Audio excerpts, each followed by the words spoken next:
चलो यार अपन स्टार्ट करते हैं अब, ठीक है। अब बच्चों मेरी बात सुनो, अपना चैप्टर नंबर चल रहा है 4। Chapter number 4 sir magnetic effect of electric current. सीधा सा सिंपल सा चैप्टर है, लेंदी चैप्टर है बट इजी चैप्टर है और स्कोरिंग भी है। आपके सीबीएसई में 7 नंबर का इस चैप्टर का वेटेज है, 7 मार्क्स। यानी जो आज तक आपने पढ़ा सही है, उसमें से 2-3 नंबर कम कर लो, वो बराबर है इस पूरे चैप्टर के वेटेज के। सही है। एक तरीके से अपने पास फिजिक्स की नई ब्रांच की क्या हो चुकी है स्टार्टिंग, जहां पे आप करंट का भी कौन सा इफेक्ट पढ़ रहे हो, मैग्नेटिक इफेक्ट। देखो ये वाली बात कल वाली वीडियो में भी अपन लोगों ने देखी होगी। सर देखो होता क्या है कि दुनिया को जमाने को ये बात पता थी कि इस पूरे के इस हमारे नेचर में इलेक्ट्रिक फील्ड है। सही है कि नहीं, इलेक्ट्रिक फील्ड एग्जिस्ट कर रहा है, लाइटनिंग होती है, बिजली कड़कती है, सर इलेक्ट्रिक फील्ड है। और दुनिया को जमाने को ये भी पता था कि मैग्नेटिक फील्ड भी होता है, कि नेचर में एक स्पेशल टाइप का मटेरियल मिलता है जिसका नेम है मैग्नेट। वो आयरन, निकल, कोबाल्ट इनसे बने हुए छोटे छोटे ऑब्जेक्ट्स को अपनी तरफ क्या कर सकता है, अट्रैक्ट कर सकता है। ठीक है, तो वो तो अपने को पता है, ठीक। लेकिन दुनिया को ये नहीं पता था यार कि दोनों तो एक दूसरे से रिलेटेड है। ये वाली बात फर्स्ट एवर 19th सेंचुरी में पता लगी ऑरस्टेड एक्सपेरिमेंट के बाद कि यार करंट है ना, करंट, उसकी वजह से भी कौन सा फील्ड डेवलप होता है, मैग्नेटिक फील्ड। इलेक्ट्रिक करंट की वजह से भी मैग्नेटिक फील्ड डेवलप होता है। यानी आपके पास एक वायर है, वायर में करंट फ्लो हो रही है, तो वायर के आसपास कौन सा फील्ड डेवलप हो सकता है, होगा, मैग्नेटिक फील्ड डेवलप होगा। सही है, ध्यान रखो, मैंने कहा वायर के आसपास, वायर के चारों तरफ, वायर पर नहीं होगा, वायर के आसपास। अब क्यों होगा, किस डायरेक्शन में होगा, ये सब बातें पुरानी क्लास में मैंने पढ़ाई थी। राइट हैंड थंब रूल, अगर वायर क्या है, स्ट्रेट है, करंट ऊपर की तरफ है, तो मैग्नेटिक फील्ड उसके चारों तरफ। समझ रहे हो आप लोग, सही है। अब यहां निकालना है तो उधर, वहां निकालना है तो इधर, इधर निकालना है तो इधर, है तो ऐसे ही, पर सब तरफ ही कोई ऐसे है क्या, यहां डायरेक्शन का है इधर, यहां का है इधर, यहां का है इधर, टेंजेंशियल। एक सर्कुलर लूप मान ले और इसे क्या लिख लेगी, टेंजेंशियल। ठीक है, अब देख इतनी बात तो हो गई। आप लोग इसके ऐसे चीजों की चिंता मत करो, अपन वैसे ही पढ़ेंगे जैसे अपन आज तक पढ़ते हुए आ रहे हैं। ठीक है, इनको अपना इसको अपना काम करने दो, आप लोग अपना काम करो, सिंपल। तो बात यह है कि सर इतना तो हमने पढ़ लिया, अब सर आगे क्या। हम लोग धीरे धीरे मैग्नेटिक फील्ड की डायरेक्शन भी देने लग गए, हम लोग धीरे धीरे ये भी बताने लग गए किस किस तरफ मैग्नेटिक फील्ड है। पर आज तक हमें ये नहीं पता लगा कि करंट कैरिंग वायर की वजह से मैग्नेटिक फील्ड की वैल्यू कितनी है, और वैल्यू बताने का काम कौन किया। देखो 10th में कहीं नहीं थी वैल्यू, 10th में डायरेक्शन वगैरह सब इतने ही थे। जो मैंने कल पढ़ाया ना 12th में तो है ही है, और वो सारी चीजें आपके 10th में भी ऑलरेडी आ गई होंगी। लेकिन वैल्यू का क्या करें, मैग्नेटिक फील्ड की वैल्यू क्या होगी, तो वैल्यू वाली चीज आज अपन पढ़ेंगे। सही है, तो एक काम करो, सभी लोग अपनी अपनी कॉपीज में हेडिंग मेंशन कर लो, बायो सावर्ट लॉ। मेरे को एक पेंसिल देना बेटा, thank you so much, thank you so much. हाँ जी, तो लिख रहे हैं आप, देख लेना भाई, इधर लिख देते हैं।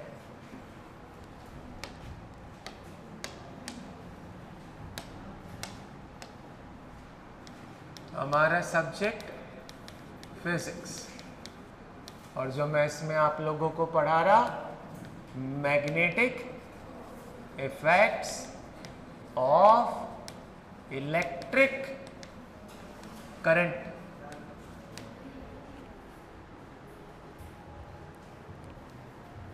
ऐसे तो नहीं चलेगा भाई,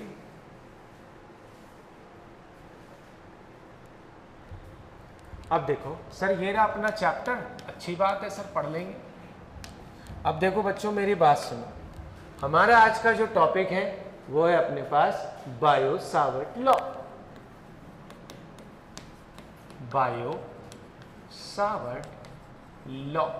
अब दोनों भाई थे, समधी थे, ब्याही थे, ये तो हमें नहीं पता, बट ये दो लोग तो थे, सही है, दोनों ने मिलके अपना कुछ एक्सपेरिमेंट, अपनी जो एक्सपेरिमेंटल स्टडी के ऊपर बेस्ड उन्होंने ये लॉ दिया, सही है। और ये लॉ बताता क्या है, the value of magnetic field. किसकी वजह से, किसकी वजह से, यही तो हमें देखना है, किसकी वजह से, सही है। तो बच्चों देखें इसके अंदर लिखो, देखें आप लोग फटाफट इसके अंदर लिखो, with the help of this law, with the help of this law, with the help of this law, with the help of this law, we can obtain the value of, we can obtain the value of magnetic field intensity, we can obtain the value of magnetic field intensity। अब sir एक second, ये field intensity sir ये क्या चीज हो गई, अरे electric field था ना, तो इलेक्ट्रिक फील्ड की स्ट्रेंथ को क्या नाम देते थे, इलेक्ट्रिक फील्ड इंटेंसिटी। तो करंट कैरिंग वायर के आसपास कौन सा फील्ड है, तो मैग्नेटिक फील्ड की स्ट्रेंथ को क्या नाम देंगे, मैग्नेटिक फील्ड इंटेंसिटी। तो with the help of this law आखिर हम क्या पता कर रहे हैं, मैग्नेटिक फील्ड इंटेंसिटी। तो बेटा मैंने क्या लाइन बोली थी, देखो, with the help of this law we can obtain the value of magnetic field intensity due to क्या सर, ड्यू टू क्या, पूरे वायर की वजह से जिसमें करंट फ्लो हो रही है, नहीं, क्योंकि सर वायर का शेप तो कैसा भी हो सकता है, वायर तो ट्रायंगुलर शेप में भी हो सकता है, रेक्टेंगुलर भी हो सकता है, सर्कुलर लूप हो सकता है, सर्कुलर आर्क हो सकता है, स्ट्रेट हो सकता है, स्ट्रेट में भी दो वैरायटीज, इनफाइनाइट हो सकता है, फाइनाइट लेंथ हो सकता है। तो ये किसकी वजह से, ये किसी भी स्पेसिफिक वायर की वजह से फील्ड नहीं बताता। तो किसकी वजह से बताता है, हर वायर में एक एलिमेंट्री चीज तो जरूर होगी, चाहे वायर कैसा भी हो। वो एलिमेंट्री चीज क्या है, एक छोटा सा सेगमेंट, क्या, एक छोटा सा सेगमेंट। हर वायर उस छोटे छोटे सेगमेंट से ही तो मिलके बना है, तो हर वायर में एक चीज तो होगी, क्या, वो छोटा सा सेगमेंट। उस सेगमेंट की वजह से ही ये क्या बताता है, मैग्नेटिक फील्ड। तो पूरे वायर की वजह से कैसे निकालूं, कर इंटीग्रेशन, क्या करेंगे, इंटीग्रेशन। तो ये तो केवल छोटे से टुकड़े की वजह से बता रहा है। तो बेटा इसमें लिखना, क्या लिख रही हो बेटा, अरे जो बता रहा हूं उसको लिख। तो क्या क्या बता रहा था मैं, ड्यू टू विच, क्या लिखा है एक बार बताना, देख, with the help of this law we can obtain the value of magnetic field intensity due to a current carrying segment, due to a current carrying segment, segment यानी वायर का एक छोटा सा पीस, ठीक है, वायर का एक छोटा सा पीस।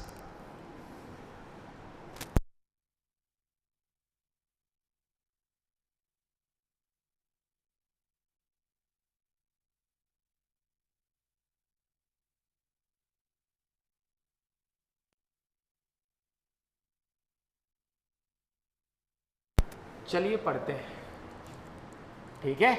तो देखो बच्चों यहां पर सर छोटा सा पीस है सर। अब देखो इधर क्या चीज, सर एक काम करते हैं सर, ये रहा एक अच्छा खासा खाते पीते घर का वायर। सर इतना रैंडम, अरे कैसा भी हो जाए अपने क्या ही फर्क पड़ रहा है, अपन को तो वैसे भी इसमें से एक छोटे से पीस से मतलब है, ठीक है। तो मान लिया बेटा यहाँ पे करंट कितनी आ रही है, आई, कितनी करंट आ रही है, आई। मैं इस पूरे वायर का एक छोटा सा पीस ले रहा हूं, कितना, डीएल। बेटा ये डीएल क्या है बच्चों, ये डीएल है लेंथ ऑफ क्या, सेगमेंट, पीस, छोटे से पीस की वजह से।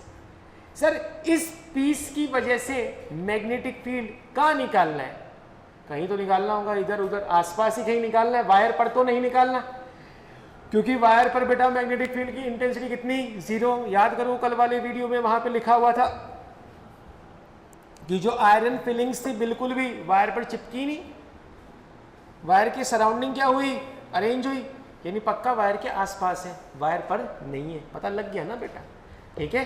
तो देखो ये छोटा सा पीस हमने ले लिया और इसके कारण बेटा कहाँ निकालना है हमें फील्ड, मान लें यहाँ से आर डिस्टेंस पर मुझे यहाँ बताना है क्या, मैग्नेटिक फील्ड। तो सर सीधा ही पॉइंट ले लेते, सीधा ही ले लेते तो एंगल एक स्पेसिफिक बनता। मैं बताना चाहता हूँ किसी भी पॉइंट पर कितने भी एंगल पर, इसलिए। तो बेटा ये वायर है, वायर के पूरे की वजह से कितना मैग्नेटिक फील्ड होगा वी डोंट नो, पर वायर पर एक छोटा सा पीस हमने ले लिया जिसकी लेंथ कितनी है dl, और dl के कारण हम लोग यहाँ पर क्या बता रहे हैं, मैग्नेटिक फील्ड।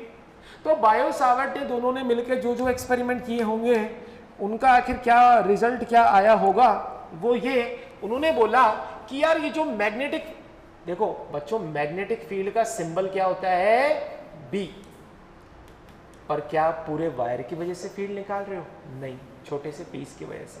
तो मैग्नेटिक फील्ड भी क्या आएगा, बहुत छोटा सा, इसलिए वैल्यू भी क्या लिखेंगे, डी, dB यानी कि डेरिवेटिव ऑफ मैग्नेटिक फील्ड। समझ गए? तो बायो सावर्ट ने ये बताया कि पहली चीज जो मैग्नेटिक फील्ड है वो किसके प्रोपोर्शनल है, सर जितनी ज्यादा करंट उतना ज्यादा मैग्नेटिक फील्ड। ये बात तो आप सभी मानेंगे सर, करंट ज्यादा है तो मैग्नेटिक फील्ड ज्यादा हो। दूसरी बात उन्होंने ये बोली कि ये प्रोपोर्शनल है लेंथ ऑफ सेगमेंट के। छोटा सा करंट कैरिंग पीस है, कम मैग्नेटिक फील्ड, बड़ा करंट कैरिंग पीस है, ज्यादा मैग्नेटिक फील्ड। दूसरी चीज किसके प्रोपोर्शनल है, लेंथ ऑफ सेगमेंट में। बेटा ये सब चीजें वर्बली भी लिखवाऊंगा, चिंता ना करना, ठीक है। तीसरी बात और सुन लो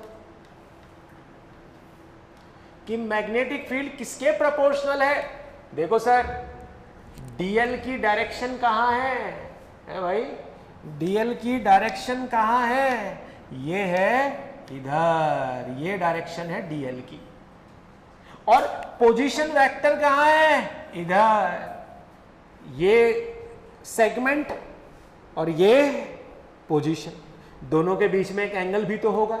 हो सकता है ये इसके ठीक सामने हो, एंगल कितना हुआ 90, हो सकता है ठीक वायर पर हो, एंगल कितना हुआ 0 डिग्री, हो सकता है कहीं 60 पे हो, 70 पे हो, 35 पे हो, हमको क्या पता, हम तो एक थीटा मान लेते हैं। तो बच्चों थीटा यहाँ पर क्या है, डीएल और इसके बीच का एंगल, मैं साइड में लिख भी दूंगा बेटा, थीटा क्या है, एंगल बिटवीन, एंगल बिटवीन किस किस के बीच, डीएल वेक्टर एंड बोलो आर वेक्टर। आर अपने पास पोजीशन डिस्प्लेसमेंट वेक्टर है उसका, सही है। तो बेटा ये डीबी किसके प्रोपोर्शनल है, sine of angle between DL vector and R vector, ये इसके भी प्रोपोर्शनल है। चौथी बात सर, जितना वायर के सेगमेंट के पास में होगा ना मैग्नेटिक फील्ड उतना ज्यादा होगा, और जितना उससे दूर होगा मैग्नेटिक फील्ड कम होगा। सर कॉमन सेंस वाली बातें हैं सर। तो बेटा डीबी किसके प्रोपोर्शनल बताओ, 1/r²। चार चीजें हो गई, चारों को मर्ज कर देते हैं, तो चारों को मर्ज करके बेटा आकर लिखेंगे क्या, देन बताओ भाई, हम लिखेंगे DB proportional to I DL sine theta और अपॉन किसके, r²। आज से पहले भी आप लोगों ने कूलम्स लॉ पढ़ा है, कूलम्स लॉ में प्रोपोर्शनलिटी हटाने के लिए कांस्टेंट लगाए थे। आज बायो सावर्ट लॉ पढ़ रहे हो, यहाँ भी प्रोपोर्शनलिटी आ रही है यशराज, तो इसको भी हटाओगे, ठीक है। तो फिर से क्या लगाओगे, कांस्टेंट लगाओगे, लगा देंगे सर कांस्टेंट। यहां वाला कांस्टेंट वो वाला कांस्टेंट के बराबर नहीं आएगा, क्यों, वहां इलेक्ट्रिक फोर्स था, इलेक्ट्रिक फील्ड था, यहां मैग्नेटिक फील्ड है और आगे चल के मैग्नेटिक फोर्स भी आएगा।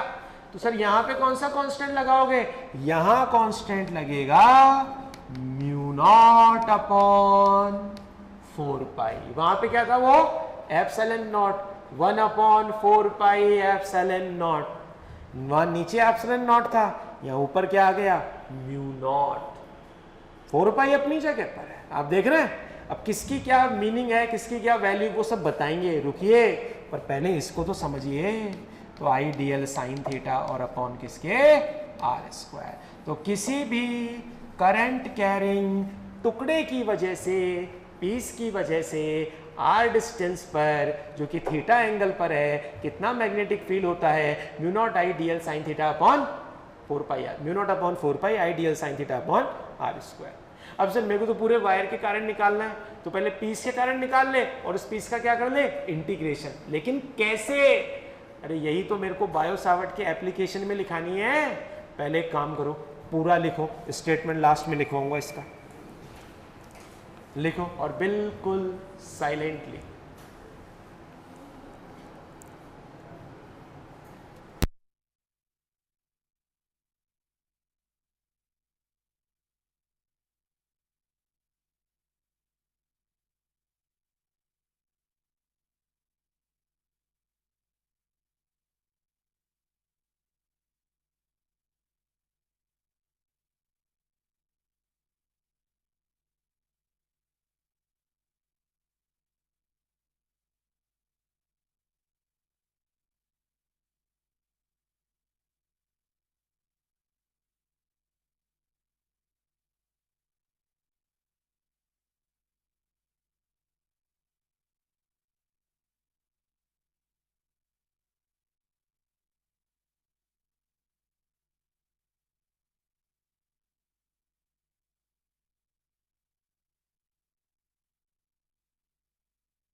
ओके, तो नोट हो गया होगा।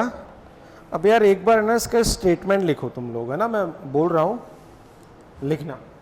आप लिखो, according to Biot Savart law, according to Biot Savart law the magnetic field, according to Biot Savart law the magnetic field due to the magnetic field due to a current carrying segment, the magnetic field due to a current carrying segment is directly proportional to, is directly proportional to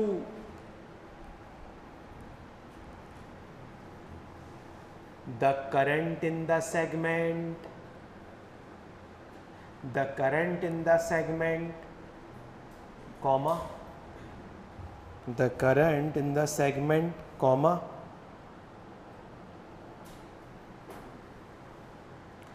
length of the segment, length of the segment,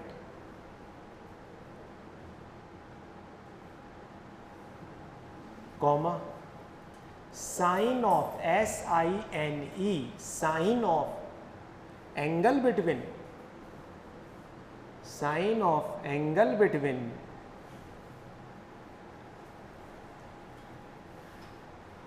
DL vector and R vector, sine of angle between DL vector and R vector,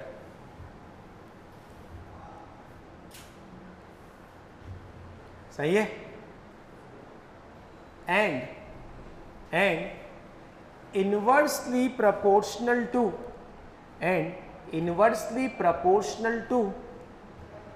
the square of distance, and inversely proportional to the square of distance, inversely proportional to square of the distance between the segment and that point, between the segment and that point.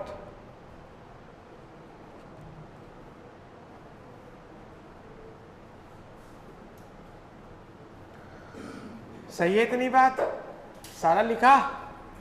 अब sir बाकी सब तो सही है, हमें magnetic field को जानना है, इसकी यूनिट क्या है, डायमेंशन क्या है, डायरेक्शन तो खैर पता लग गई ना, बायो सावर्ट वो right hand thumb rule, direction तो बता दी मैंने। मुझे एक बात बताओ, चलो ठीक है, इसकी वजह से यहां पर फील्ड कहां होगा, अंदर, देखो ना इधर वहां करंट इधर अंदर होगा, सही है, ओके। अब सर आइए एक एक करके वैल्यू वगैरह समझते हैं, क्या यूनिट है क्या सब है, अभी हो जाएगा, डोंट वरी, सारा का सारा कर लेंगे। देखो सर सुनो, हाँ जी, तो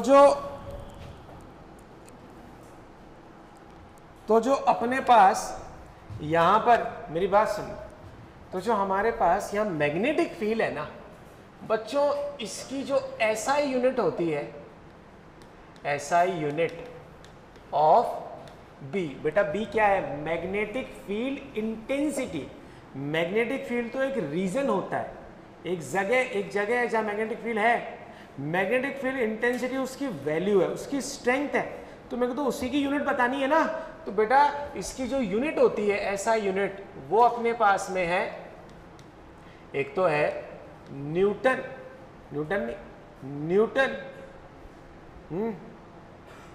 नहीं, तो इसकी यूनिट है न्यूटन पर एम्पियर इनटू मीटर। इसी का एक और नेम है वेबर पर मीटर स्क्वायर। क्या नाम है इसका, वेबर। एक जगह पढ़ा रहा था, वो वेफर कर रहे हैं वो बच्चे आज तक भी, वेबर, बकरी वाला, वेबर, जो वेफर है ना, फै को निकाल के वैसे बकरी लगा दे, वेबर, समझ गए, राइट। तो वेबर मैं लिख भी देता हूं, चलिए ले पकड़ो, वेबर पर मीटर स्क्वायर, ठीक है। WB का क्या मतलब है जी, वेबर। अब सर ये यूनिट कहां से आ गई, बेटा वो अगले चैप्टर में तुम्हें पता लगेगी कहां से आई। और हाँ, इसी का एक और पॉपुलर नेम है क्या, टेस्ला। अब ये टेस्ला वो टेस्ला नहीं है, समझ गए, ये सर निकोला टेस्ला के नेम में ऑनर में रखा हुआ यूनिट है, वो टेस्ला कंपनी है, समझ गए, अलग है ये दोनों। दूसरी बात सर फिर डायमेंशन भी बताइए, बेटा बिल्कुल बताएंगे यार, मतलब क्यों नहीं बताएंगे। यहां देखो इसका जो डायमेंशन होगा, देखिए इधर, यहां जो डायमेंशन आएगा, अब देखो डायमेंशन तो यहीं से निकालोगे। अब मान लो तुमसे टेस्ला लिख के बैठ जाओ, तुमसे कहां निकलेगा फिर वो डायमेंशन तो यहीं से आएगा ना। बेटा देखो न्यूटन के लिए आखिर क्या लिखते हैं, हाँ जी, M1 L1 T-2, एम्पियर के लिए A, मीटर के लिए L। तो बेटा बता दे कितना हो गया, M1 L0 T-2 A-1। ये किसका डायमेंशन फॉर्मूला हो गया, मैग्नेटिक फील्ड इंटेंसिटी का। याद करो ये सारे के सारे डायमेंशंस एक साल से आपके लिए बचाए के रखे गए हैं। हमने यूनिट एंड मेजरमेंट पढ़ा था, क्या मैंने वहीं पे electric field, magnetic field, Gauss वॉस सब लिखवा दिया था क्या, नहीं, मैंने सिर्फ कौन से बताए थे, टेंथ वाले, और फिर उसके बाद जो DPP में आते गए वैसे वैसे बताता रहा था। अब तक चल रहा है बेटा वो चैप्टर। तो बेटा ये वाला हुआ, डायमेंशन हुआ। अब बच्चों एक और चीज कि सर ये जो मैग्नेटिक फील्ड है ना, ये अपने पास में कैसी क्वांटिटी है, वेक्टर क्वांटिटी। अब सर वेक्टर क्वांटिटी है तो फिर वेक्टर फॉर्म भी हमें लिखनी होगी। बिल्कुल लिखूंगा, पहले आप इसको नोट करो जल्दी से।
अब पढ़ते हैं यार, आगे जल्दी लिखो यार, थोड़ा इतना तो लिखा है भी नहीं। ठीक है, डन। अब देखना तो सर, अब इसके अगर ये वेक्टर है तो फिर वेक्टर फॉर्म भी बताओ। और सुनो, अभी तो वो म्यू नॉट वगैरह वो सब तो पेंडिंग ही चल रहे हैं, उनको ही बताएंगे, धीरे धीरे समझेंगे भाई। तो बेटा इतना हुआ। तो सर यहाँ पर जो इसकी वेक्टर फॉर्म होती है वो पता है क्या है, देखो सर, इसकी जो वेक्टर फॉर्म लिखेंगे ना वो कुछ इस तरीके से, vector form of Biot Savart law. अब देखिए ये फॉर्म क्या है, ये फॉर्म है DB vector equal to mu naught upon 4 pi, these are the constants, I DL cross R vector और अपॉन किसके, आर क्यूब के। ये हो गया अपने पास इसका वेक्टर फॉर्म। ठीक है गणेश, सीधा बैठ, उसको टेढ़ा मत कर, तू बाहर थोड़ा सा उस तरफ हो। ये वाली कौन सी फॉर्म हुई, वेक्टर फॉर्म। अब एक दिन एक बार एक कंपटीशन एग्जाम में, जी हाँ जेईई के पेपर में, और कुछ नहीं, बायो-सावर्ट लॉ की वेक्टर फॉर्म ही बताओ, पूछ ली वेक्टर फॉर्म, उस पे 4 ऑप्शंस, जैसे क्या, मैं आपको देखो क्वेश्चन करवाता हूँ ना, डोंट वरी, कि विच ऑफ द फॉलोइंग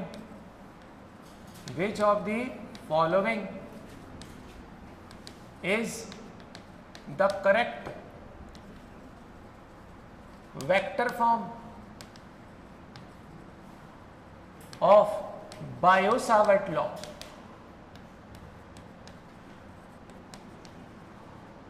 ठीक है, अब 4 ऑप्शंस बेटा आप लोगों को यहां पे दे दिए।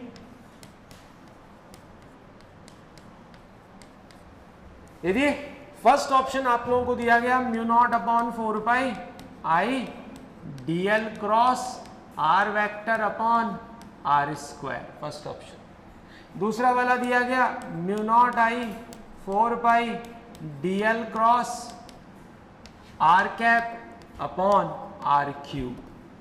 तीसरा वाला बच्चों तुम्हें ऑप्शन दिया गया mu naught I upon 4 pi और किसके यहां पर, यहां दे दिया गया डीएल क्रॉस आर कैप और अपॉन किसके, आर स्क्वायर।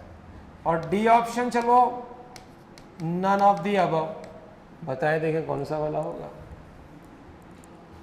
कौन सा ऑप्शन होगा। सर ये तो जो आप पढ़ा रहे हो वैसे तो दूर दूर तक ही नहीं आ रहा, आ तो रहा है। अब बेटा एग्जाम में लड्डू थोड़ी आते हैं, सीखना भी पड़ता है उसको। है? बताओ देखो कौन सी फॉर्म होगी, कौन सी? बच्चे कह रहे हैं थर्ड, ऐसे कैसे कह रहे हैं थर्ड? देखो सुनो सर, यही वाली फॉर्म है ना, इसी को क्या हम ऐसा नहीं कर सकते, dB vector equal to mu naught upon 4 pi I. Sir dl vector अपनी जगह, बेटा r वेक्टर, किसी भी वेक्टर में दो चीजें होती है, एक मैग्नीट्यूड और दूसरा क्या, डायरेक्शन। मैग्नीट्यूड तो r हो जाएगा और डायरेक्शन क्या बताएगा, डायरेक्शन कौन बताता है, यूनिट वेक्टर r कैप। तो बेटा ये भी तो लिख सकते हैं r कैप और इनटू r के, आया ना, और अपॉन बेटा किसके, r क्यूब। अब बोलते कोरा r और देख ये रहा क्यूब, लड़के यहां से खड़ा हो, पीछे जा, यहां बेटा कितना आ जाएगा, म्यू नॉट आई 4 पाई, सबसे लास्ट में जाना, नहीं नहीं यहां नहीं, एकदम आखिरी में जाओ, ये रहा dl क्रॉस r कैप और अपॉन किसके, r स्क्वायर। ये किसकी वैल्यू आ गई है, बोलो, मैग्नेटिक फील्ड की वेक्टर फॉर्म। कौन सा ऑप्शन सही होगा, सी ऑप्शन। ठीक है बेटा, इसको जल्दी लिखो, ये वेक्टर फॉर्म भी हो गई। अब बताऊंगा वो म्यू नॉट वगैरह, सर ये सब क्या चीजें, ये पढ़ लेंगे यार अपन।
हो गया,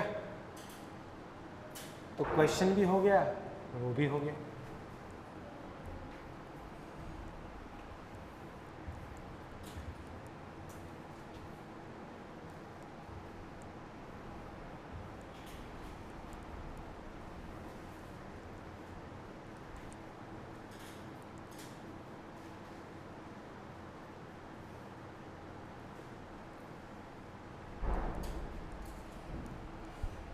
चलते हैं यार अब आगे फटाफट। बेटा तूने भी क्वेश्चन लिख रही है, फिर ऑप्शन लिखी, तो इतनी देर में क्या कर रही थी बेटा,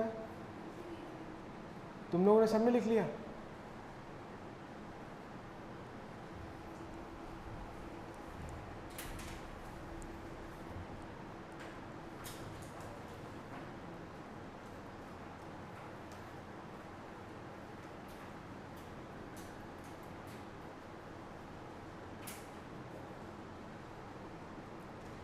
चलिए ये वाला डन है, ठीक, मैं चलूँ इसके आगे। ओके सर, सर बाकी सब तो सही है, एक दो चीज़ें परेशान कर रही है, ये नई नई चीज़ें कहाँ से आ गई कि सर आप लिखते हैं dB बराबर mu naught upon 4 pi I D L sine theta upon R square. कि सर म्यू नॉट ही परेशान कर रहा है, ये क्या चीज़ है, सही है। आइए अब इस म्यू नॉट को पकड़ते हैं। याद करो आज से पहले फर्स्ट चैप्टर में अपने पास क्या चीज थी, एप्सिलॉन नॉट। क्या बोलते थे उसको, परमिटिविटी किसकी, वैक्यूम की। तो ये म्यू नॉट है, ये भी कुछ होगी किसकी, वैक्यूम की। क्या है सर, ये कुछ तो होगी ना। आइए देखिए बेटा, म्यू नॉट का जो मतलब है, म्यू नॉट का जो मतलब है उसको बोलते हैं परमिएबिलिटी ऑफ वैक्यूम। तो बच्चों वो क्या थी, अरे वो क्या थी वहां पर, परमिटिविटी। और बेटा ये क्या है, परमेबिलिटी। सही है कि नहीं? और सर आगे, तो वहां पर तो वो था क्या, परमिटिविटी, ये परमेबिलिटी। एक और चीज देखो, एप्सिलॉन नॉट वहां पे 1 अपॉन नीचे था, डिनोमिनेटर में था, यहां म्यू नॉट कहां है, ऊपर है। तो यानी कुछ कंसेप्चुअल डिफरेंस तो है। सही है?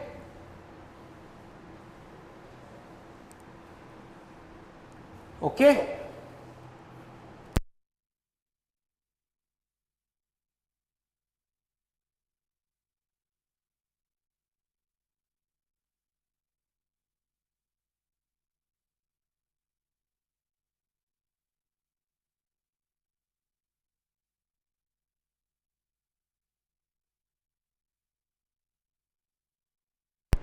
हाँ भाई, बैक टू अवर टॉपिक।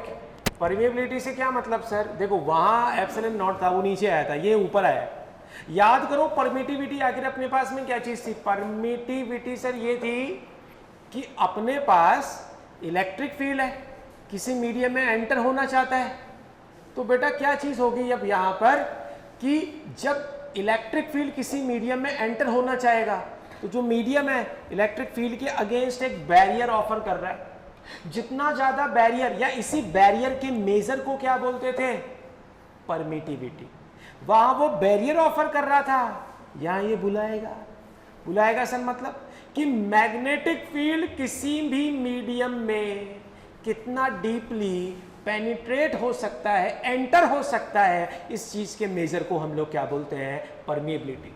यानी कि जिस मटेरियल, जिस मीडियम में जितना अंदर तक मैग्नेटिक फील्ड एंटर होगा, उस मीडियम या मटेरियल की परमेबिलिटी उतनी क्या होगी?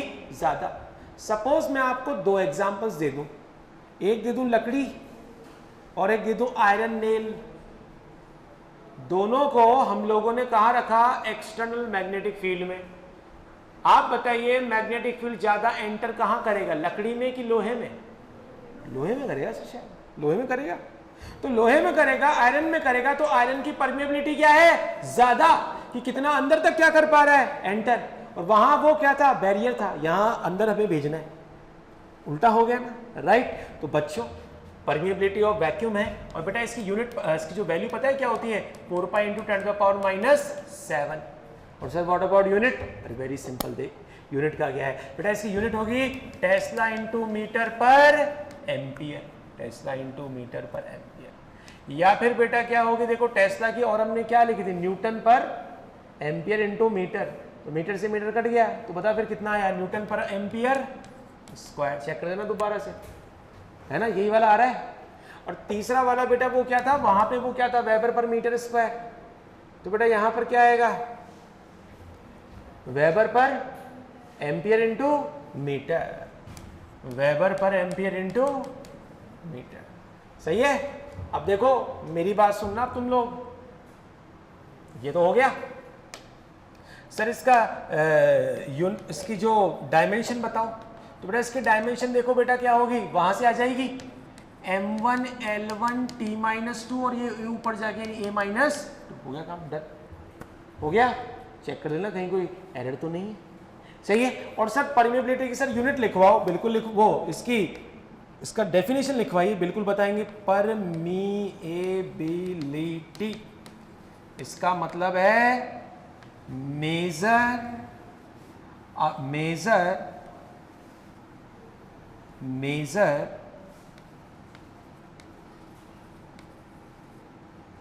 up to which the magnetic field can enter in a medium। उस चीज का मेजर क्या होता है? परमिएबिलिटी।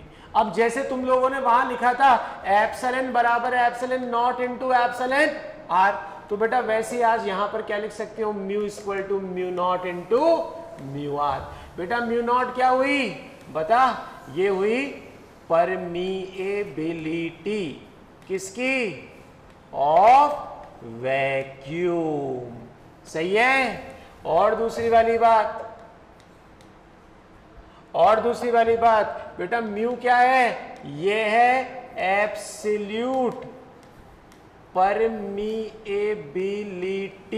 बेटा किसकी, परमीएबिलिटी ऑफ, बोलो, मीडियम। और बेटा म्यू आर क्या हुई, रिलेटिव परमीएबिलिटी। हो जाएगा, हो ही गया है सर, अब क्या हो जाए, कंप्लीट हो गया, पूरा लिखिए इसको। तो ये अब किसके लिए लिख रहे हैं हम लोग, परमीएबिलिटी के लिए। डन है इतनी बात।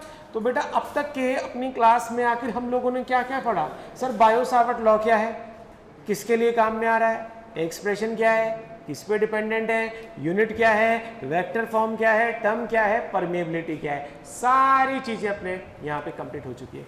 लिखो बच्चों इसको जल्दी से।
तो फिर आगे चले।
ये वाला हो गया, ओके। अब आओ देखो, इसको किसी क्वेश्चन के अंदर काम में ले लेते, सही है। अब काम में तो इसके एप्लीकेशंस भी तो आएंगे सर, ये तो केवल छोटे से पीस की वजह से है, आपको तो पूरे के पूरे वायर की वजह से निकालना है। तो क्या करेंगे, इंटीग्रेशन, ठीक है, करवाते हैं, डोंट वरी, हो जाएगा।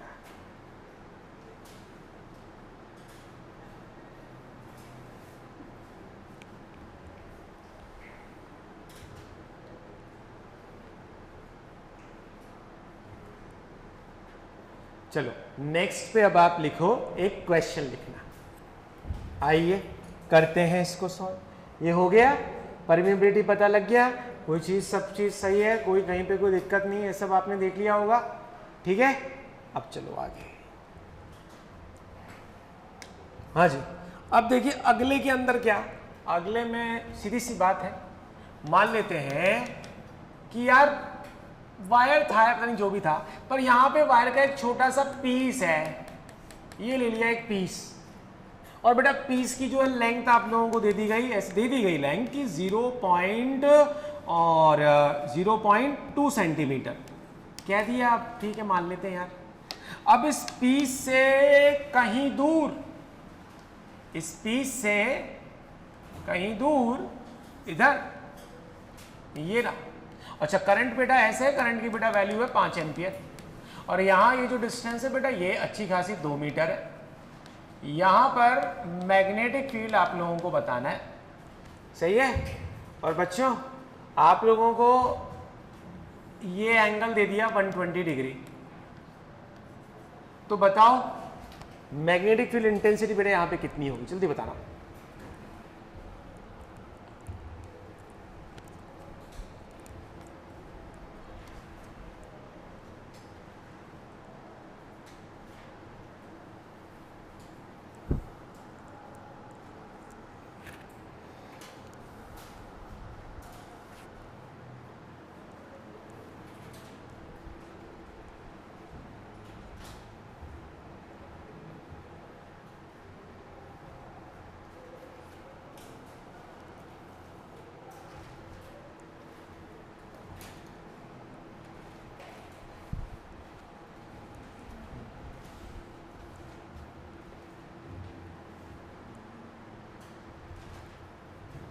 इस पॉइंट के ऊपर मैग्नेटिक फील्ड बताना है, कैसे करें?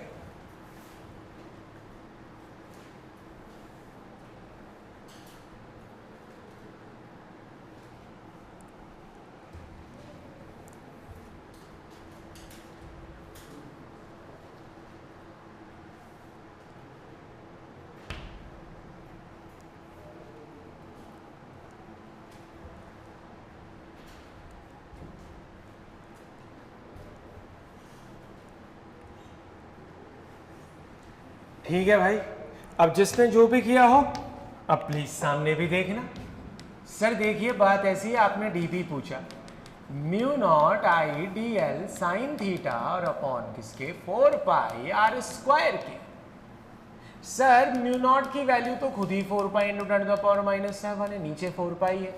बेटा आर जो दिया गया वो 2 मीटर, उसका स्क्वायर करेगा, नीचे 4 आना जाना है।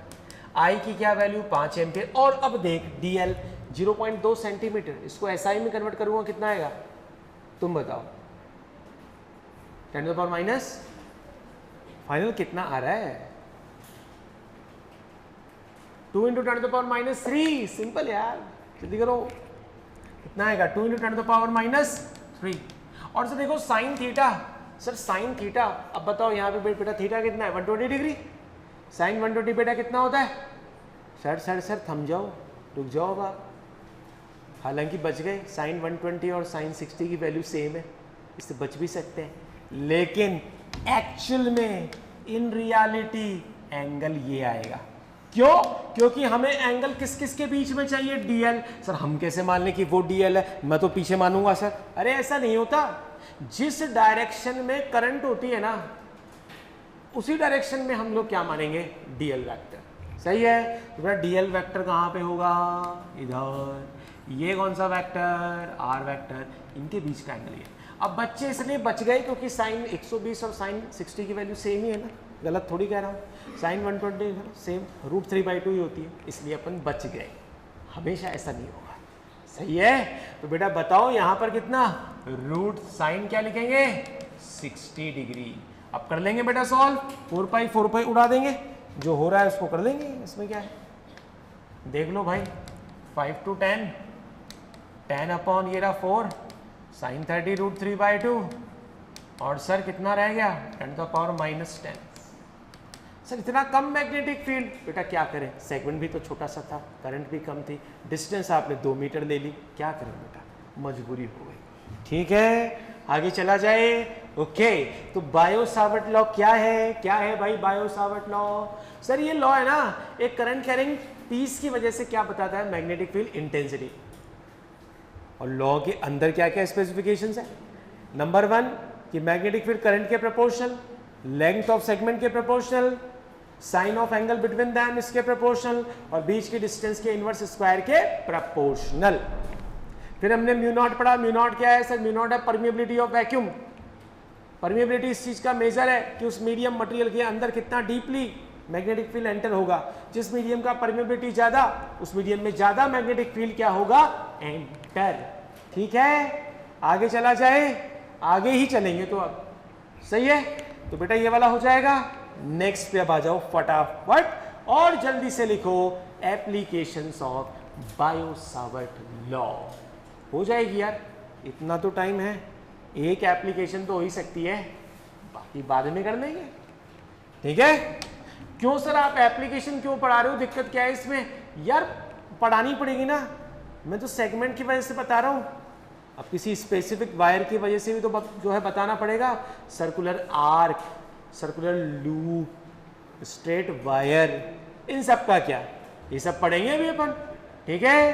तो बच्चों सामने देख रहा हूं, आप लिखिए applications of Biot Savart law.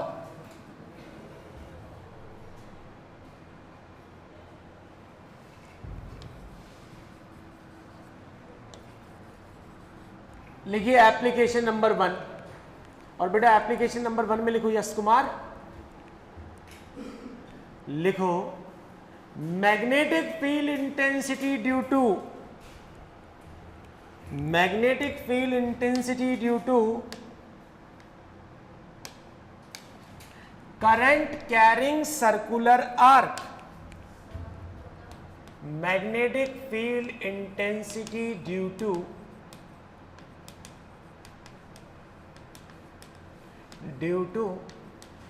current carrying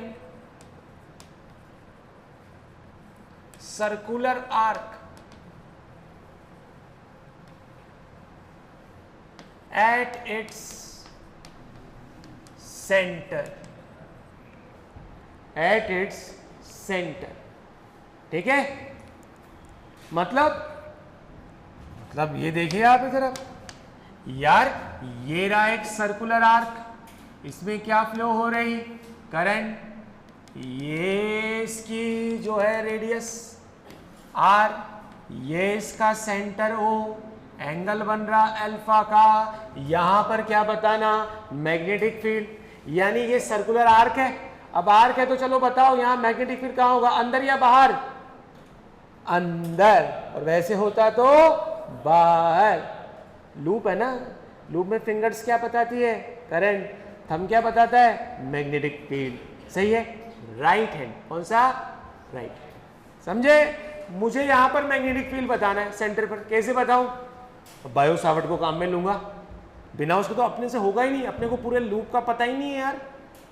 तो हम एक काम करते हैं, इस पर एक छोटा सा पीस ले लेते हैं, उस पीस की वजह से क्या निकाल लेते हैं, मैग्नेटिक फील्ड, और फिर उस मैग्नेटिक फील्ड का क्या कर देंगे, इंटीग्रेशन, कहां से कहां तक, जहां से आर्क स्टार्ट है जहां तक आर्क खत्म है, सही है। यानी एंगल ले लेंगे 0 to अल्फा, सही है कि नहीं। अब देखो कैसे, इधर देखना, इधर इधर इधर, थोड़ी सी यार थ्योरी तो लिखो यार, इसमें लिखो circular arc of radius capital R, circular arc of, हाँ इसी के नीचे बेटा, आगे नहीं इसके नीचे, ये तो हेडिंग थी, इसके नीचे लिख circular arc of radius capital R through which capital I current is flowing, through which capital I current is flowing, through which capital I current is flowing,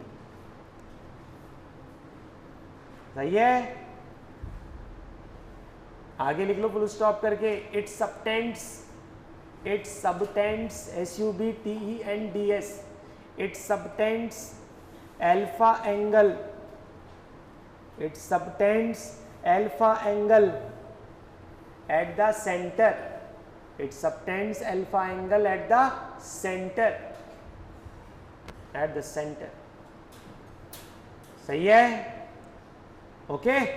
अब देख बेटा, यहां पे बायो-सावर्ट लॉ लगाएंगे ना, तो सर ऐसे तो लगेगा नहीं, आपको छोटा सा टुकड़ा लेना पड़ेगा, ले लेंगे यार, कोई बात नहीं। अब देख सुन, जैसे हमने एक छोटा सा क्या ले लिया, पीस, बेटा इस पीस की लेंथ क्या है, dl, और इस पीस की वजह से यहां पर क्या निकाल ले, मैग्नेटिक फील्ड, सही है। तो बेटा मैं ये लिख रहा हूं, अब देखना, ऑन यूजिंग बायो-सावर्ट लॉ, खड़ा हो, हाथ ऊपर कर ले, ये लास्ट में जाएगा है, अलग बैठ जा तो फिर उसके साथ में क्यों बैठता है, अब से इसके साथ दिखना मत। On using Biot-Savart law, on using Biot-Savart law for small क्या सेगमेंट। तो बेटा उस छोटे से पीस की वजह से मैग्नेटिक फील्ड कितना आएगा, mu naught, current sir I है ही, है ना, और लेंथ ऑफ सेगमेंट dl है ही अपॉन 4 पाई, और बेटा वहां से यहां तक की वो डिस्टेंस तो आर ही होगी ना, तो बेटा कैपिटल आर स्क्वायर। लेकिन sir what about angle, angle क्या लोगे बताओ, तुम बताओ, मैं यहां पे एंगल क्या लूं, ये एंगल किस किस के बीच में, डीएल वेक्टर और आर वेक्टर के बीच। मैं डीएल वेक्टर और आर वेक्टर के बीच में क्या एंगल लूं, अल्फा, गलत, अल्फा बाई 2 गलत। एक पेन दे, पेंसिल दे जल्दी से, देखिए सुनिए मेरी बात, बात इतनी सी है सर।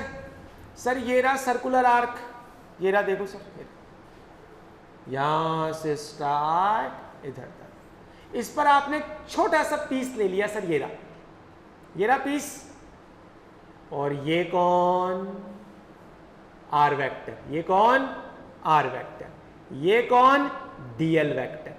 यहां लेता तो ऐसे रहता, यहां लेता तो यूं, यहां लिया तो यूं, यहां यहां यहां, हर जगह हर जगह हर जगह। तो आपको ही लगता कि डीएल वेक्टर और आर वेक्टर के बीच का एंगल कितना है, 90, कितना है 90, डीएल आर, एंगल कितने का 90। बच्चे अल्फा में, अल्फा के कारण कंफ्यूज हो जाते, ये लीजिए। आइए बच्चों जल्दी से सॉल्व करते हैं इसको, आप लोग भी लेट हो रहे होंगे, है ना। तो भाई यहां लिख देंगे क्या 90 डिग्री, बेटा वैल्यू कितनी आ जाएगी 1, यानी छोटे से पीस के कारण कितना मैग्नेटिक फील्ड आया, म्यू नॉट आई डीएल, और अपॉन किसके 4 pi are square. Sir this is the magnetic field only due to a small segment, but मुझे क्या चाहिए पूरा का पूरा आर्क। तो मैं इस चीज का क्या करूंगा, इंटीग्रेशन, कहां से कहां तक, जहां से आर्क स्टार्ट हुआ था और जहां पे आर्क खत्म हुआ, यानी आर्क के टोटल लेंथ के लिए। सही बात है। तो देखो अभी इधर आओ सर, सुनिएगा, तो देन नेट मैग्नेटिक फील्ड कहां पर, एट दी सेंटर।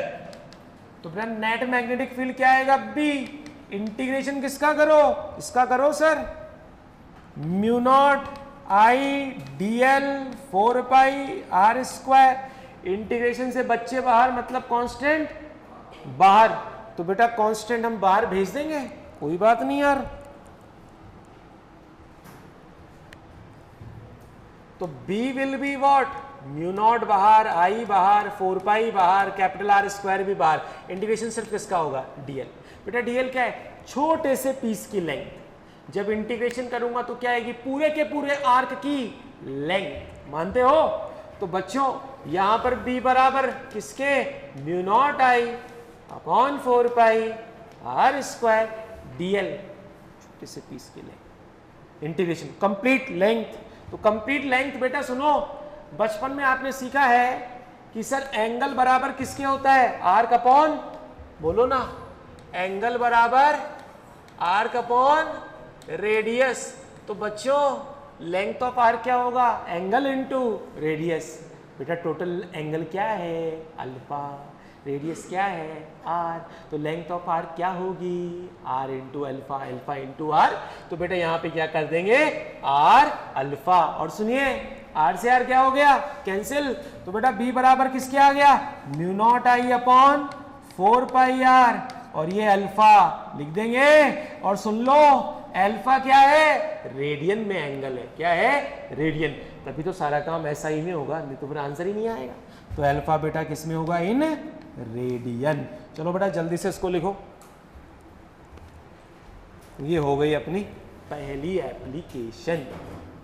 जल्दी से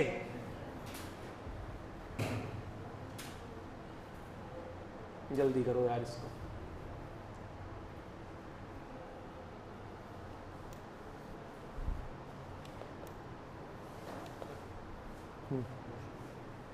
बस चल जाना, 2 मिनट ही और